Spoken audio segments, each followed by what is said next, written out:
মনের কষ্ট সহ্য করতে পারে নাই বলে ফাঁসিতে ঝুলে গিয়েছে, বিষ খেয়ে ফেলেছে। অপমান সহ্য করতে পারে নাই বলে সে সুসাইড করেছে।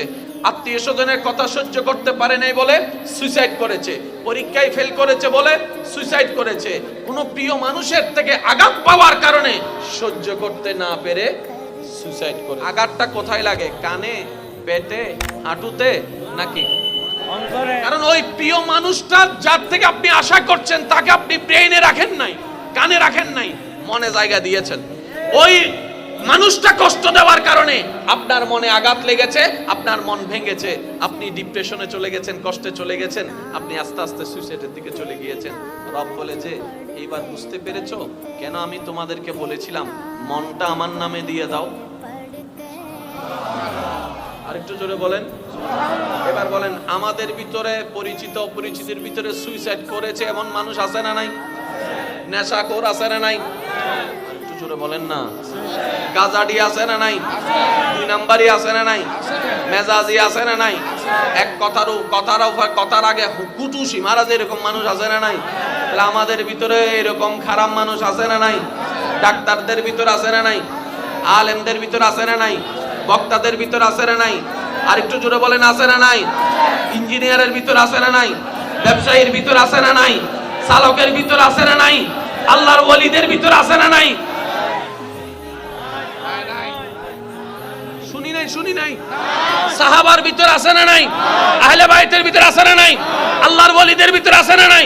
তো ওনারাও মানুষ, আমরাও মানুষ, সেম টু সেম হওয়ার কথা। ওনারা বলছেন আমরা সেম টু সেম হব না কেন? আমরা আল্লাহর সেই চাওয়াটা আমরা আগে নিজের দিলটা আল্লাহর নামে করে দিয়েছি। যার কারণে তোমাদের অন্তরে যেগুলো আঘাতের কারণ হয় সেটা আমাদের আঘাতের কারণ হয় না। আমাদের ভিতর বেজাল, আল্লাহর প্রিয় বন্ধুদের ভিতর বেজাল। এবার আমাদের ভিতর বেজাল করছে কে? জোরে বলেন। কারণ সে ভিতরে ঢুকতে পারছে বলেই তো করছে। এবার আমি একটা প্রশ্ন করব, যার যেটা মন চায় উত্তর দিবেন। এই পৃথিবীতে গরু আছে না নাই? ছাগল, হাঁস, বাঘ, মহিষ, সাপ, আমরা এবার আপনারাই বলেন, এই পৃথিবীর অশান্তির কারণ কি? গরু, ছাগল, হাঁস, মুরগি। কারা? যারা পড়ালেখা করি তারা, যাদের বলার জবান আছে তারা। কথা বলেন না রে ভাই? যাদের নিজের চলার পা আছে তারা। যারা আল্লাহ যাদেরকে শ্রেষ্ঠ বানিয়েছেন তারাই হচ্ছে এই পৃথিবীর অশান্তির কারণ। একটু ভাবেন, কিন্তু আমি তো অশান্তির কারণ হওয়ার কথা ছিল না। যে জান্নাত চাচ্ছে এখানে শান্তি না অশান্তি? অশান্তিওয়ালা তো জান্নাতে যেতে পারবে না। কি বলেন আপনারা? অশান্তিওয়ালার সাথে জান্নাতের কোনো সম্পর্ক নাই। শান্তিওয়ালার সাথে শান্তির জায়গার সম্পর্ক, অশান্তির সাথে অশান্তির জায়গার সম্পর্ক। তো অশান্তির জায়গা কি? জাহান্নাম। শান্তির জায়গা কি? এবার এই কথাটা বললে আপনারা সবাই আশা করি একমত হবেন। সব শান্তির কথা বাদ দেন, সামনের জনের শান্তির কথা বাদ দেন, চোখে যাদেরকে দেখতেছেন তাদের কল্যাণ শান্তির কথা বাদ দেন। এই পর্যন্ত আমরা তো আমাদের নিয়মেই চলেছি, আমাদের বুদ্ধি দিয়ে চলেছি, আমাদের যেটা ভালো মনে হয়েছে সেটাই করেছি, মন যেটা চেয়েছে সেটাই করেছি। ঠিক আছে না? সত্যি করে বলেন তো, এই পর্যন্ত নিজের মন মতো চলে নিজের মন থেকে কয়জন শান্তিতে আছি আমরা? অন্যের শান্তির কথা বাদই দিলাম, নিজের শান্তি তো নিজের কাছে নাই। কথা বলেন না রে ভাই? কথা বলেন ঠিক কিনা? অন্যের কথা বাদই দিলাম। আমি এত কিছু করলাম, আমি নিজে শান্তি পাইলাম না।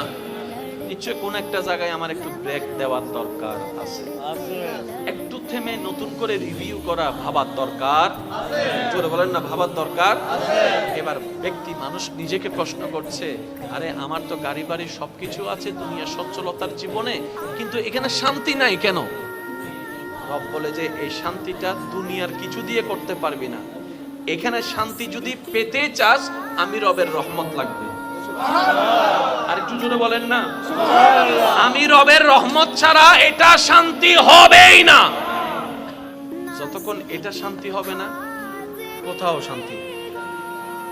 আর এটা যদি শান্তি হয় গাছতলার নিচেও ঘুমাই শান্তি পাবেন। আর এটা অশান্তি থাকলে এসি রুমের মধ্যেও শান্তি পাবো না, এই কথায় সবাই আমরা একমত। কারণ সব বিষয়ে আমরা দ্বিমত করার সুযোগ নেই, কারণ সবাই আমরা একই ঘাটের মাঝে কথা বলে, সবাই আমরা ভুক্তভোগী। আর আল্লাহ তাআলা বলে এটা শান্তি হবে না যতক্ষণ না আমি না চাইবো। আল্লাহ তাআলা আমি কি করব? রব্বুল আলামিন বলে হুয়াল্লাযী আনজালাস সাকিনাতা ফি কুলুবিল মুমিনিন, আমি আল্লাহ অন্তরকে প্রশান্তিকারী। বলেন সুবহানাল্লাহ। সম্পর্কটা আমার সাথে করার মতো করো, তোমার অন্তরটা খুশি মনে নবীর মহব্বত দিয়ে সাজিয়ে আমি রবের নামে করে দাও, আমি রবের নামে করে দাও, আমি রবের নামে করে দাও।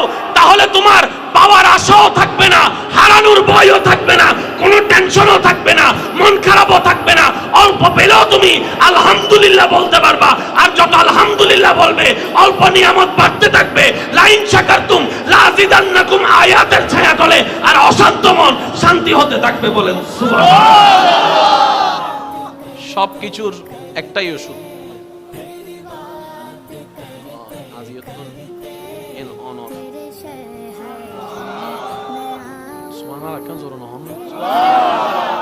আজকে থেকে আমাদের অন্তর আল্লাহ আপনার সন্তুষ্টির উপর ছেড়ে দিলাম। তাহলে হবে কি? আল্লাহ যদি এক দেয় তখন আপনি বলবেন আলহামদুলিল্লাহ। তখন আর আপনার মাথায় ওই দিনের চিন্তার মতো আসবে না, কিরে বন্ধু তো 10 কামালো, আমি কেন 1 কামাইলাম, এই চিন্তা আসবে না। তখন চিন্তা আসবে আল্লাহ চাইলে তো একটাও না দিতে পারতেন আমাকে, দয়া করে তো 1 দিয়েছেন। এবার আপনার লাভটা কোথায় জানেন? আমরা যে জায়গায় বেশিরভাগ মানুষ ভুল করি সেটা হচ্ছে আমরা বড়র দিকে চোখ দিয়ে ছোটটাকে আমরা সাইডে রাখি। আল্লাহ তাআলা বলে যে তোমার বন্ধুকে 10 দিয়েছি, তোমাকে 1 দিয়েছি, আমি তো তোমাকে পরীক্ষা করছি। যে চালাক সে বলে যে 1 পাইছি আলহামদুলিল্লাহ, 10 যে পেয়েছে তার নজর 20-এর দিকে, সে বলে যে 20 পাইছে, আমি তো 10 পাইছি। এবার আল্লাহ তাআলা বলে যে ফেরেশতা যে 1 পেয়ে আমার শুকরিয়া করেছে তার রিজিকের মধ্যে আরো বাড়াই দাও, আর যে 10 পেয়ে শুকরিয়া করে নাই তারটা কমাই দাও। সেজন্য মনে রাখবেন, অন্যরা পেতে দেখলে মনে হিংসা আসার আগে আপনি শুধু একটা কথা বলবেন আলহামদুলিল্লাহ, আলহামদুলিল্লাহ, আলহামদুলিল্লাহ, আল্লাহ তাআলা আরো বাড়ায় দেখ, আল্লাহ তাআলা আরো বাড়ায় দেখ। আপনি যা অন্যের জন্য দোয়া করবেন সেটা 10 গুণ বেশি হয়ে আপনার জীবনে আপনার তাকদীরে ফেরত আসবে। বলুন সুবহানাল্লাহ। ইবান আরা সিডিংগে ভাষা থাকেন হতা হইলে হাম বুঝি ফেলবো। অন্যল্ল গর্ত করিলে জোর হন না, অন্যল্লাই গর্ত কি সিডিংগে ভাষা দিকে আছে না? যারা সিডিংগে আসনি তারা হইবেন দেরি, আর যারা রোহিঙ্গা তুই শুনি তারা চুপ করি তাইলেও চলিব, সমস্যা নাই। আর মেড ইন সিডিংগে যারা আসনি তারা একবার হনসে মারহাবা। অন্যল্লাই গর্ত করলে চিবের মানে কি? আই যদি অন্যল্লাই গর্ত করি, গর্ত হন্ডা কইছি আই নাও চিনি না, জায়গায় নাই কইছি দিন না, আই কাবার ফরি। আল্লাহ হতে তুই নো বুঝো, তুই বোয়ালহালি চরণ দি ভাইয়েরে উইতারে ফরিবেললে গর্ত বে তুই কুজ্জু তো ইবের তো তুই ট্যাং দিতে ন তুয়ান মনোযোগলি চরণ দিবর গর্তর মিকে। কিন্তু আই আল্লাহ তো আল্লাহ উন্দি বোয়ালহালি খালুগাটা বিরিজু তলে দিন করি রেখি তুই দিন হন্য বারো এবেলি দিন দি যাইয়ারে যাতে ফরি কি গর্ত কইলাম ফন্ডে বেন্ডে নাই ওয়াজর হন ভাই গর্ত করছি দে অন্ডে ইন আন্ডে কেন আইলু কিনা কইলাম উগ্গো তিন্নু আল্লাহ হতে তুই আর বান্দাটা ভালাই জানো না, বান্দাই বেতে ব্যবহারিস না, আই আসি তো সুবহানাল্লাহ। মন মতো নয় তো সুবহানাল্লাহ। আল্লাহ হতে বান্দাই বেতে ব্যবহারিস না, আই বান্দাই বে রব আসি তো, খালিক আসি তো।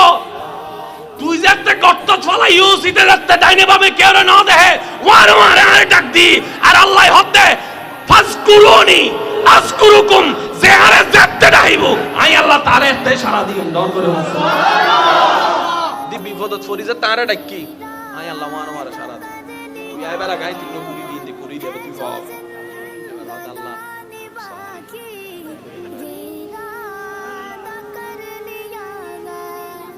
সিরিয়াস টেনশন তুই হতে সুবহানাল্লাহ হই না নাউযুবিল্লাহ হই আল্লাহ আরাবে একজনের বুঝিবে তৌফিক দান।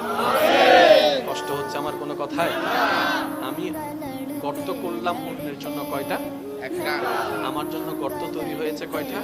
তাহলে আমি যদি 3টা গর্ত থেকে বাঁচতে চাই, আমার উচিত ওই একটা গর্ত না করলেও এটা বরাদ করে দেওয়া। কথা বলেন ঠিক কিনা?